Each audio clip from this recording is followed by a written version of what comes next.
last night there was a major escalation in this war. So the Israelis have bombed the Iranian oil fields. And in response, the Iranians now are attacking the energy infrastructure of the GCC. Okay, so let's have a look at what this attack looks like. This is Qatar.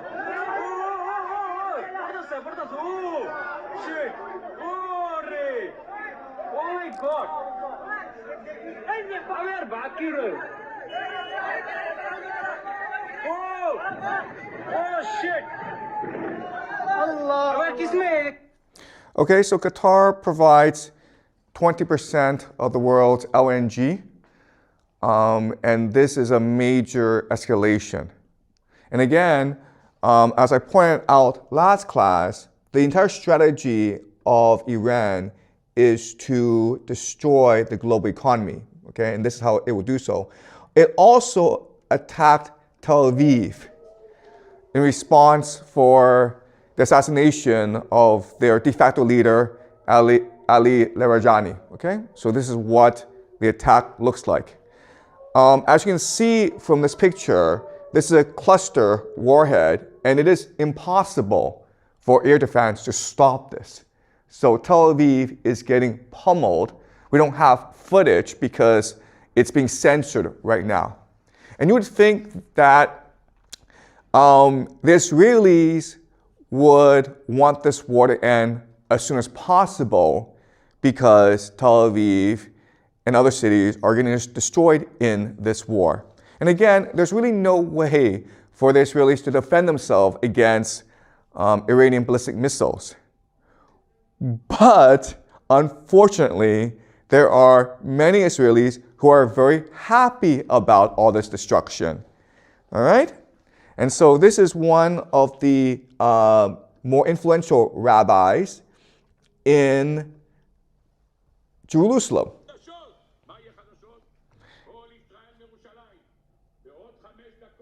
He's talking in Hebrew, but what he's saying is that this war of destruction, it will bring about the return of the coming of the Messiah.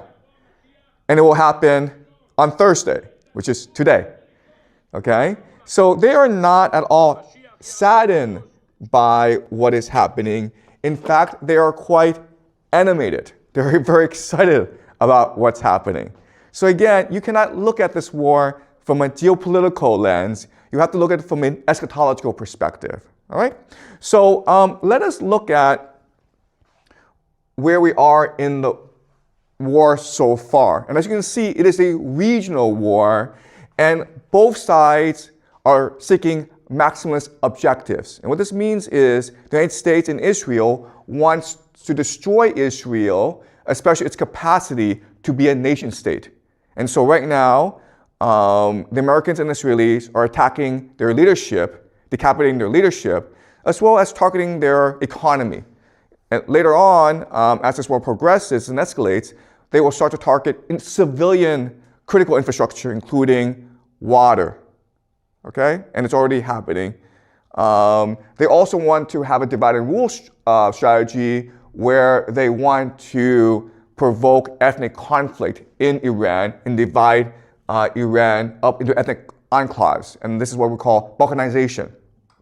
The Iranians, on the other hand, want to destroy the entire global economy. And you do that by attacking the energy infrastructure of the GCC. Because again, the entire basis of the global economy is cheap energy. Okay? So as this war progresses, you will notice certain things. Right? So eventually, the Americans will have no choice but to launch a ground invasion.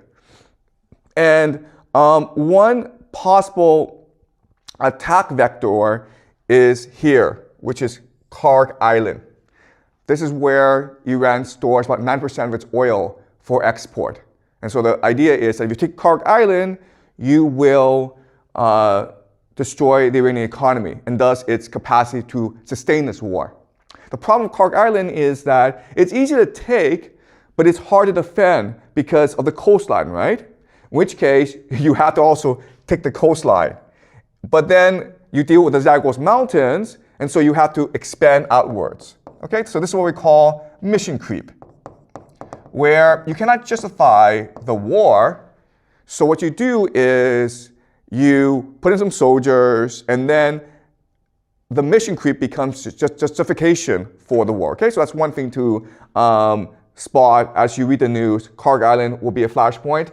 Another flashpoint will be Saudi Arabia, because right now the Iranians are attacking Saudi Arabia. Now, what Saudi Arabia can do is declare war on Iran. And this is important because Saudi Arabia has a mutual defense pact with Pakistan, so that if any are attacked, the other is obligated to come to each other's defense, okay? This is important because, as you can see, Pakistan opens up the eastern front, okay? So it's possible the Americans can attack from the east. The other thing that's important is that Pakistan has nuclear weapons. And it is possible nuclear weapons are used. I strongly believe tactical nuclear weapons will not be used, okay? But once Pakistan is in the war, nuclear warheads are now at play, okay? Another thing to watch is how this war expands elsewhere, okay?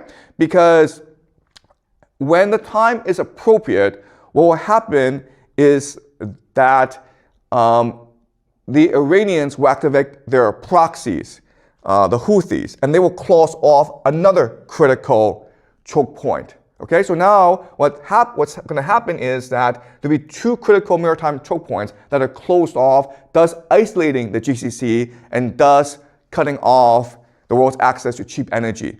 And when they do that, we can expect global retaliation and other forces will have to come in to secure cheap energy. Okay, it is possible the South Koreans, the Japanese are forced into this war because they are so dependent on GCC energy. All right? All right. So these are things that we will look for in the next few weeks. Something else that is creating attention online is people are speculating that Benjamin Netanyahu is dead. And the reason why is that he's not been seen in a public setting for many days. There have been cabinet meetings, and Netanyahu usually chairs them, and he's not there, okay? The other thing is that there are fake AI videos of him giving speeches, and it's pretty blatant these are fake. So people are speculating that he is dead, and they're trying to cover it up. This is a picture of him visiting a cafe in Jerusalem to prove he's not dead. The problem is that this cafe is in a mountain, and it will take him about like 50 minutes to drive there. So why does he go there? Why doesn't he just have a cabinet meeting or get on the phone with Donald Trump to prove he's still alive? All right? So, but I personally don't believe he is dead. He could be hiding somewhere, or he could be injured. What we do know is that the Iranians are killing a lot of senior Israeli officials, including the head of Mossad, the spy agency. And Netanyahu's residence was also targeted in Tel Aviv. So that's a really interesting question. How are the Iranians able to target so many of the top leadership of the Israelis, okay?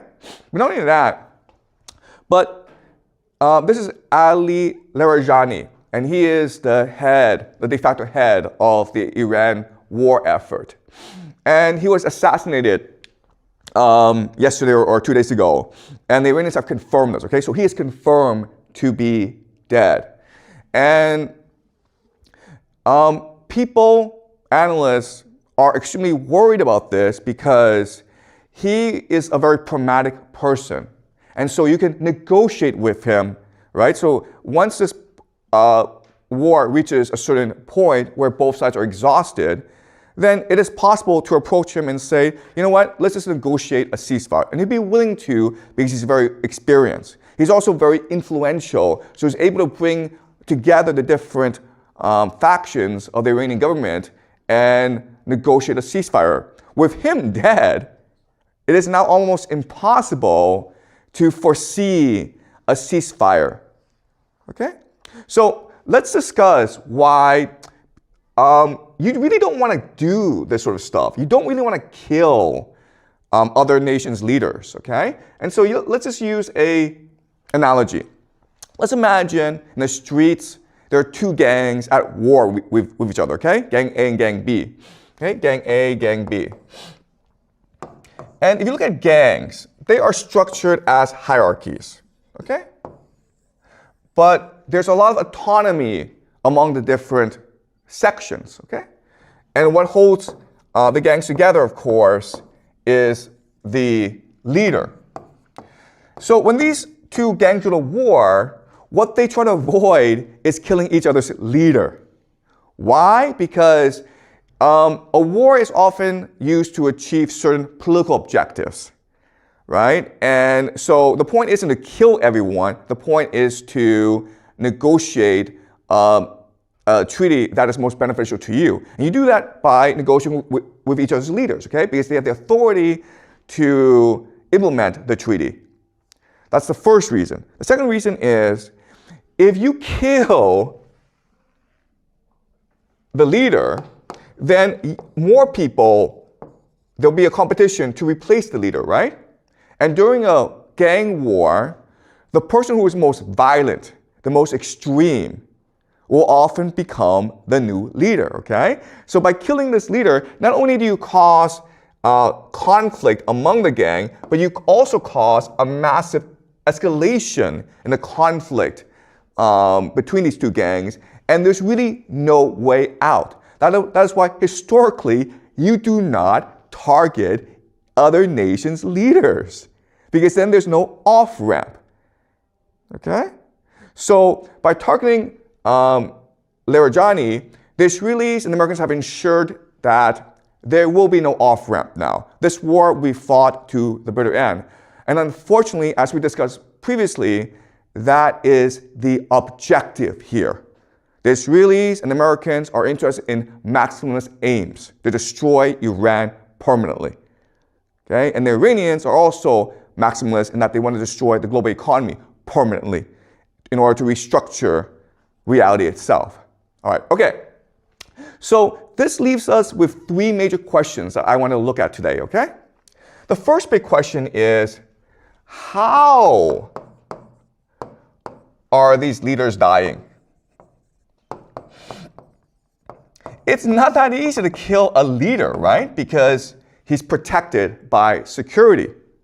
And usually there are two ways to figure out where the leader is, okay? There's human intelligence, called HUMINT, and there's signal intelligence, called SIGINT. Okay? Human intelligence, signal intelligence. Signal intelligence just means electronic eavesdropping, where I listen in on your telephone calls, where I track your IP address, okay? And the Israelis and Americans are obviously very sophisticated in that. And the Americans and the Israelis are saying that we are using electronic surveillance in order to track these people down. I don't think that's convincing. I think the most important source, the most reliable source of information is human intelligence, having spies embedded in local networks to spot for you where they are, okay? That's the best way to figure out where they are. So then this raises the question, how are the Israelis and the Americans getting this human intelligence, okay? All right, that's the first question we want to look at. How are these leaders dying? Second question is like, why are they dying? Like, what's the point of killing them, right? Because once they die, they can just be replaced, and they're often replaced by a more extreme individual, okay? So that's the second question we want to look at. And the third question we want to look at is, what does this mean for the war and the world? Okay? What do these decapitation strikes ultimately mean for how this war will progress and how this will affect the world in general, okay? All right, so those are the three big questions I want to look at. So to answer these three questions, I want to introduce a new idea to you, okay? It's called the law of proximity. The law of proximity, the idea is this. Whenever you play a game, you're not just playing one game. You're playing many, many different games. And the game that you choose to play is the one that is most proximate to you, the one that is most close to you. And that impacts your decision making the most. Okay, so that's a law of proximity. So let me explain to you what this means using an analogy, okay? Let's just use your life. You are playing actually multiple games every single day, all right? So let's examine this. The first game you play, of course, is the family game, right? So you might have parents and you have siblings, okay? And the game you're playing, of course, is to win attention from your parents. And to do so, depending on who your siblings are, you might use different strategies, including doing well in school or being a pain in the ass. Unfortunately, my kids choose to be a pain in the ass, okay? Yes. The parents are playing another game, which is social prestige, right? So they're competing against other parents to have the best family possible, all right? So, and then not only do you play a game at home, but you also play games at school, right? Right? So when you go to school, you're competing against your classmates for attention and popularity, but you're also playing a game in school to get the best grades so that you can get into a good college, right? Then you go to work where you're competing in order to win the favor of your boss and to be popular among your colleagues. Then you play a city game where you live in Beijing and you want Beijing to be better than maybe Shanghai or Shenzhen, okay? And then you play a game of maybe a nation where you want China to be stronger than Japan, okay? So as you can see, every single day you're playing multiple games, even though you may not recognize it. And again, what's important is the game that is most important to you is the game which you are most close to, right? The one that you can see in front of you. Okay, does that make sense? Okay, but this is also true for nations as well, where we think that the game is between nations, but really the game is within nations. And the conflict within nations is the one conflict that determines how nations behave against each other.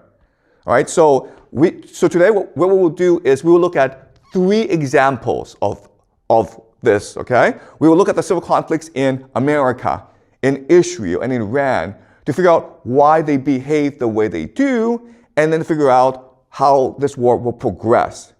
Okay, so clearly there is a civil conflict right now in America. Okay, you have the Democrats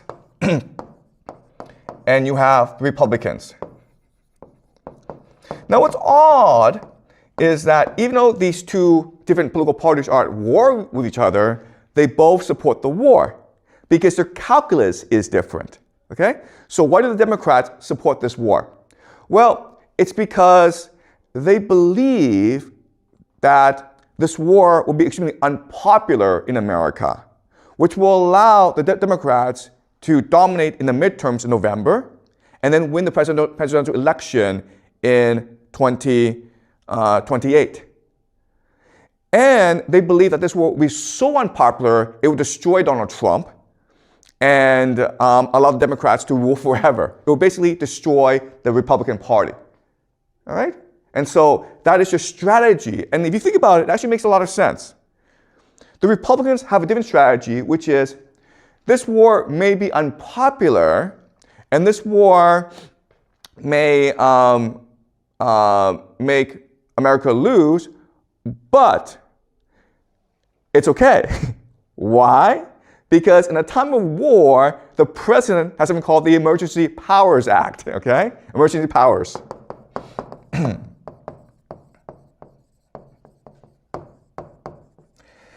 Emergency powers allows the president to essentially suspend the Constitution and to suspend or delay elections.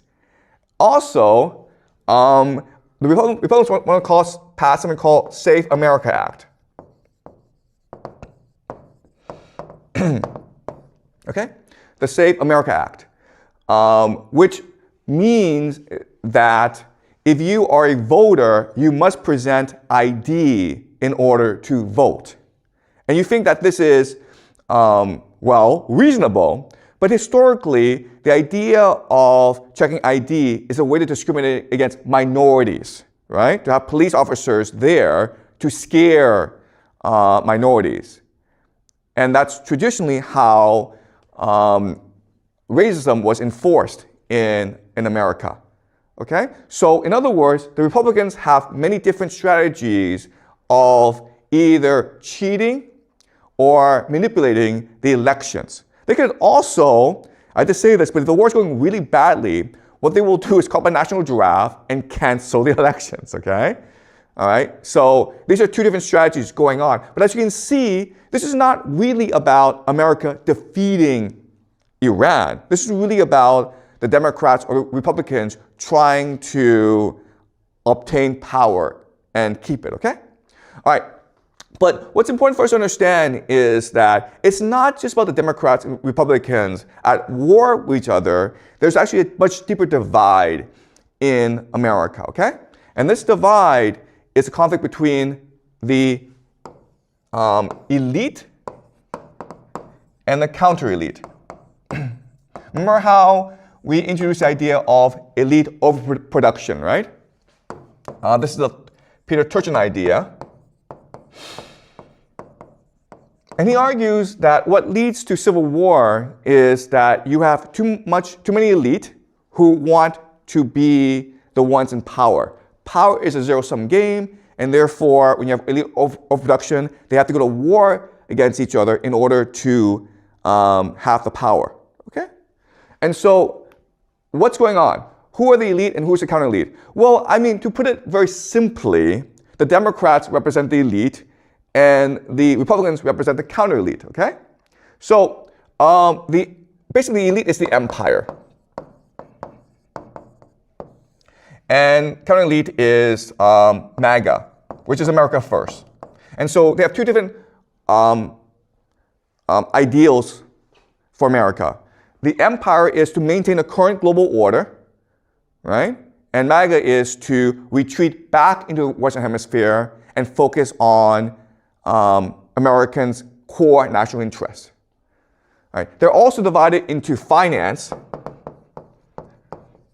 and AI, okay? So in other words, Wall Street are the main backers of the current elite, and then Silicon Valley are the main backers of the counter-elite, okay? So these people are interested in maintaining the status quo. They are interested in a revolution, right? And so this is the main divide in America that will eventually lead to a civil war, like an actual civil war, okay? But right now, they're fighting over foreign policy. So I will discuss this more in the future, okay? But I present to you now. So let me give you a concrete example of why they're fighting. Why are people in finance fighting with people in AI? And there's a very good reason. Because if you're able to control Washington, D.C., if you're able to control the levers of government, you're able to make a lot of money for yourself, okay? So let's look at this concretely. Okay, what people don't really understand is that both finance and AI are bubbles that will burst. They're parasites, okay?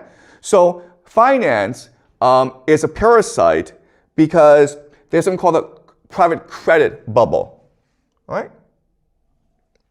Private credit bubble, the idea of private credit is very simple. Rather than banks issuing loans to companies, companies privately issue loans to other companies. And you would think that these companies would be very careful with who they lend to and how much they lend to, right? That's not true though, okay? Why? Because in 2008, these banks destroyed the global economy, and the American government bailed them out. Right? They suffered no consequences. This idea of moral hazard. If you do not suffer consequences for your stupidity, well, you're just going to be more stupid in the future. Okay? So these companies believe that we control Washington, D.C., therefore we can be as risky and stupid as we want. So they're giving out lots and lots of silly loans to companies because they collect a fee for these loans, right? And then when these loans don't actually work out, meaning the companies go bankrupt, what they do is they say, oh, we'll lend you some more money to keep afloat, okay? So now this problem has reached about $2 trillion. And so they think that, okay, well, worst case scenario, the government will bail us out if we all go bankrupt because we're too big to fail. And all our friends are in government. Okay? That's their mentality. And in 2008, that worked. But there's a problem today, which is there's also another group that's doing the same crap, okay? And it's called the AI bubble. All right, so if you look at AI bubble, you've got companies like Microsoft, OpenAI, Oracle, NVIDIA, okay, lots and lots of different companies. And the way they operate is they just lend money to each other, okay? It's like, I give you $1 billion, then you give me $1 billion, and now we have $2 billion. Okay? It's a circle jerk. And it's getting a lot of money from the GCC and other investors. The problem, of course, is what's happening in the war, right? So if the GCC can no longer put more money into this bubble, then eventually this bubble will have to burst. But they're like, that's okay. Why? Because we control Trump. We control the White House. We are the stock market. Therefore, Washington, D.C. will bail us out. Okay? So that's the war going on, where you have two parasitic forces, the finance sector and the tech sector, and they are all looking for government bailouts when their bubble bursts. But the government doesn't have infinite money. It can only bail out one side, right? So they're going to fight over with the government. They're going to fight over who bails who out, okay? If the Democrats can win the House and the presidency in 2028, then the private credit people will get bailed out. But if Trump and his people stay in power in 2028, then the AI people will get bailed out, okay? So that's the civil war going on in America right now. We'll discuss this more later in the future, but I just present to you right now, okay? And then, of course, you have the Israelis, Israel. People don't really appreciate how divided Israel is. This is about 2020 when you have like 1 million people in Tel Aviv calling for the resignation, the impeachment, the jailing of Prime Minister Netanyahu. Because Netanyahu, like most Israeli politicians, is very corrupt. Okay? And to avoid going to jail, Netanyahu proposed changing the judiciary, changing the laws. And so there's these massive protests against Netanyahu. And at this point in Israel, it seemed as though Netanyahu was going to fall from power and go to jail for the rest of his life. But then, of course, October 7th happened. Okay? October 7th happened. And then Israel is now in permanent war that gives him emergency powers. Okay? All right. To give you a sense of how divided Israel is, let's look at the Knesset, which is their parliament. Guys, this is a lot of political parties. And as you can see, none of them are dominant. Okay? The biggest, Likud, which is Netanyahu party, it has about 30 members. But it cannot rule by itself, therefore it has to join with other political parties. Okay? It has to be a coalition. But you look at its enemies. Well, its enemies also have a lot. So it seems as though Israel is an extremely divided society, and it is. Okay? People don't really appreciate this. You know, a lot of people talk about a Jewish global conspiracy. What people don't really understand is the Jewish people have never, ever gotten along. So you go back to the time of Jesus, and there were like 3 major factions in Jerusalem. They were the Sadducees, there were the Pharisees, and the Essenes. They all hated each other. In the year 70, the Romans sent a huge army to destroy Jerusalem. Okay? And you would think at this time, the people in Jerusalem would get together and unite and defend Jerusalem, because otherwise they'd all be killed. Well, they didn't get together, okay? And the Romans destroyed Jerusalem and burned down their second temple and massacred a lot of Jews. So the Jews have always had this problem where they're extremely creative and intellectual, but that just leads to massive infighting, okay? All right, so these are the leaders of the different political parties of Israel. And again, I hate to say this, but like, they really hate each other. It's not, like a show. They generally hate each other. And that's why Israel has been politically so dysfunctional these past few decades, okay? All right, so now I want to discuss where the major conflict in Israel is. Okay, so I would say there's like the two major conflicts is represented by Tel Aviv and Jerusalem. These are two cities in Israel, and they are the two major cities of Israel, and they represent two different centers of gravity, two different visions for Israel. Tel Aviv is democratic. Jerusalem is a theocracy, meaning it's religious, okay? Tel Aviv is open, meaning it actually has a lot of homosexuals, right? And you can imagine people in Jerusalem aren't happy about this, so they're very conservative.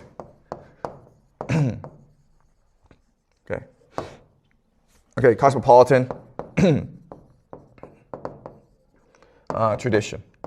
All right, so these are two vastly different visions for Israel, where Tel Aviv is this open, democratic, modern, progressive city. Lots of homosexuals, lots of open ideas, very secular, very outward-looking, very Western. Jerusalem is the complete opposite, okay? Very religious, very conservative. And they hate each other. And the fact that Tel Aviv is getting destroyed right now in this war, people in Jerusalem are actually okay with this, okay? They're not like, oh my God, they're killing Israel. No. Tel Aviv is the great Satan. Let's just destroy it so that we can build a theocracy. Okay, all right. So let's look closely at where they disagree, okay? So Israel is the kingdom of David.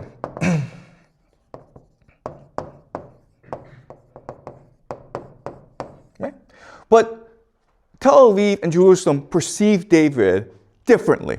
Okay? So for people in Tel Aviv, David was the king when Israel was at the height of its glory, when it was an open, cosmopolitan, creative, innovative empire. And that's what they want Israel to be. The people in Jerusalem see David as a different person. They see David as primarily a poet prophet. And they see David as the exemplar, as the favorite of God, because he redeemed himself and repented himself in the eyes of God, okay? So redemption and repentance. All right. And what they focus on is a story of David, where David is king, and one day he wakes up and finds he's in love with Bathsheba. And so he basically has sex with Bathsheba. Bathsheba gets pregnant, and that's a problem because Bathsheba is married to someone else, Uriah the Hittite. So what does David do? David has him killed, okay? And David can do this because he's king. But God finds out and sends the prophet Nathan to tell David, you've sinned. And at first, David refuses to admit that he's in the wrong. But then his child with Bathsheba dies. And David falls into tremendous grief. And every day, he's praying to God for forgiveness. He's asking for redemption. He is repenting. And God forgives him.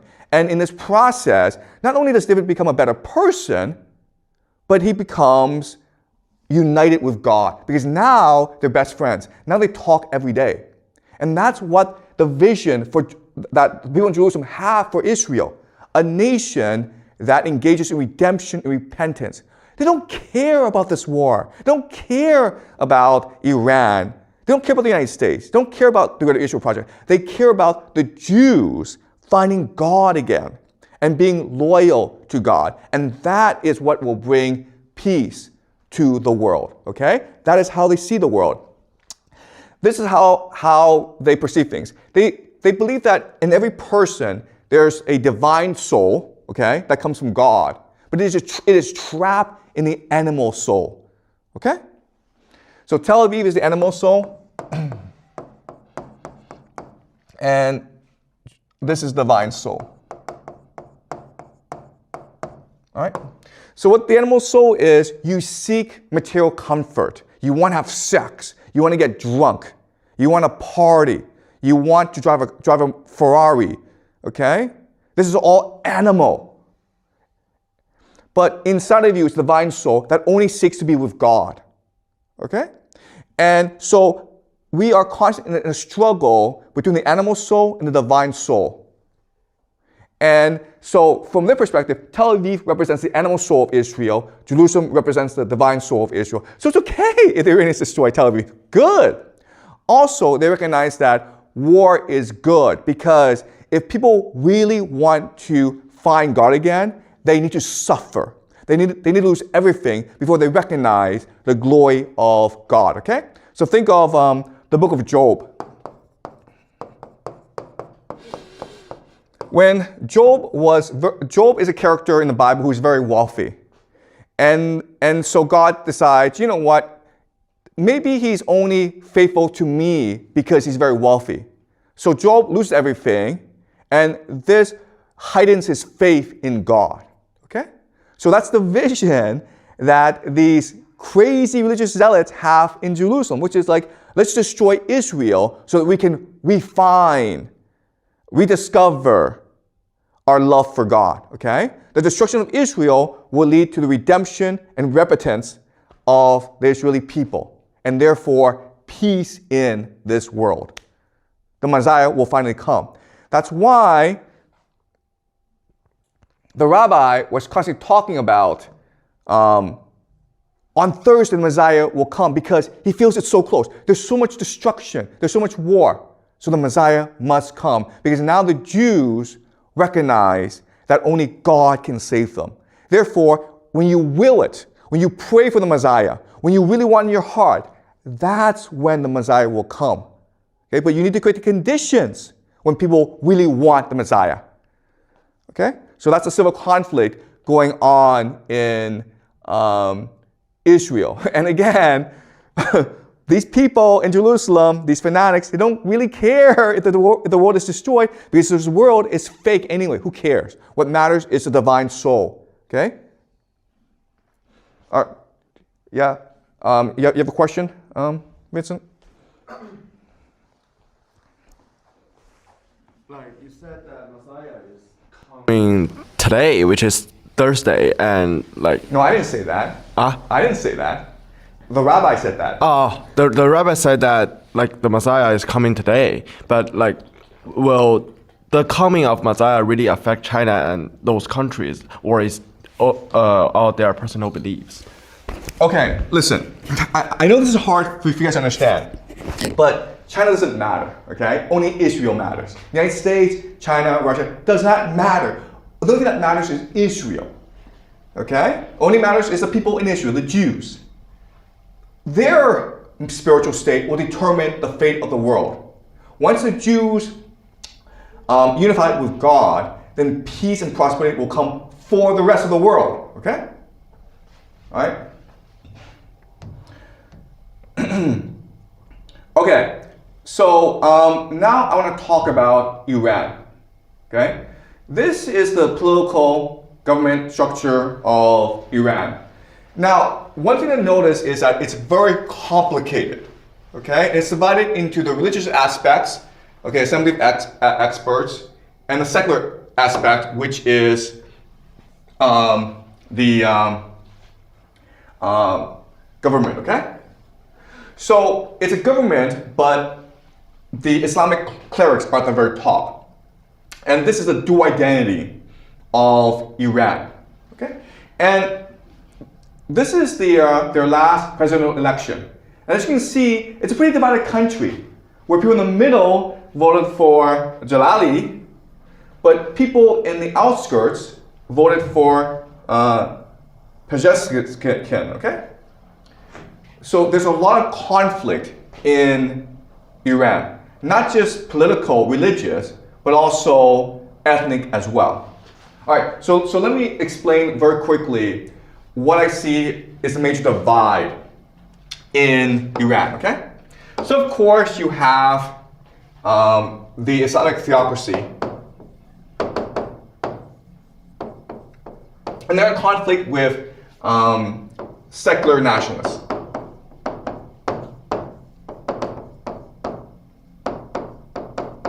And now, of course, there's ethnic groups as well.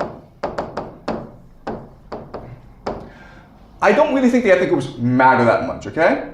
What really matters is a conflict between the secular nationalists and the Islamic theocracy. Right? So basically, the rural-urban divide. People who are well-educated and want to see Iran as a secular state that promotes democracy and progress in science versus these religious individuals, okay? Now, what happens is that in a war, you become more extreme. So what will happen is that the Islamic theocracy will transition into Shia eschatology or martyrdom, okay? Where they think that this war is about having the 12th Imam, Mahdi, who is basically the Messiah, return to lead them to war against the great Satan, which is Israel and the United States, okay? So over time, the Islamists will become much more radical. This will force the secular nationalists to also become much more radical as well. So they will become Persian exceptionists, okay? And what this means is that Persian exceptionalism, which just means that Persia is the greatest civilization in human history, and therefore it is worth dying for. It is worth fighting for. The survival of the Persian civilization is much more important than the survival of the Iranian state. Okay? So the great question for the Iranians is, are they able to reconcile the differences between these two strands of the culture? Or will this lead to civil war in Iran, okay? We are seeing civil war in Israel, we're seeing civil war in America. Iran cannot afford to fight a civil war at this time because they're being bombarded by two very powerful nations, the Israel and America, okay? But unfortunately, the law of proximity teaches us that people are much more interested in their own internal conflict than the outside global conflict, okay? And so this understanding now gives us, helps us answer the three big questions of today, right? How are these leaders getting killed? Why are they getting killed? And what will this mean for the rest of the world, okay? And so the first two questions, how are they getting killed, why are they getting killed? They're getting killed because of these civil conflicts within these nations, okay?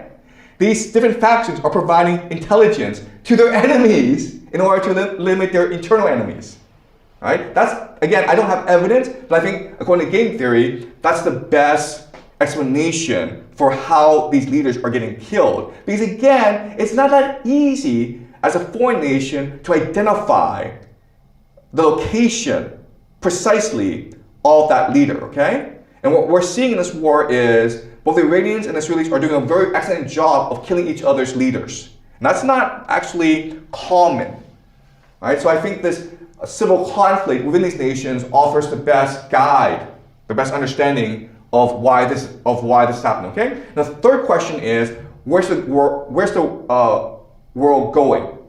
As you can see from these conflicts, it seems as though the world can only become much more theocratic in the end, okay?